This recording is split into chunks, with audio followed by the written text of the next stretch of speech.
नमस्कार। नगर दक्षिण लोकसभा मतदारसंघामध्ये भाजपचे खासदार सुजय विखे विरुद्ध शरद पवार गटाचे निलेश लंके लढत होत आहे।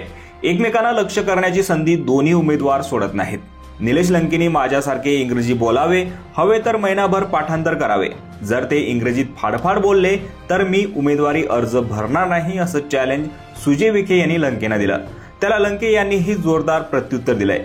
सुजय विखे श्रीमंत घरातील आहे, ते माझ्यासारख्या गरीब उमेदवारीचा टिंगल करत आहे।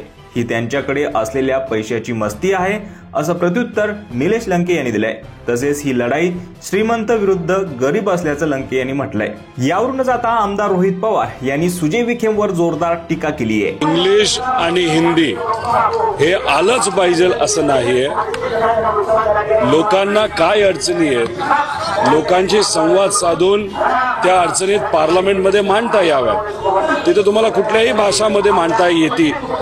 त्यामुळे उगाच भाषेवर नेऊन लोकांचे विषय जर तुम्ही बाजूला करत असाल तर ते योग्य नाही।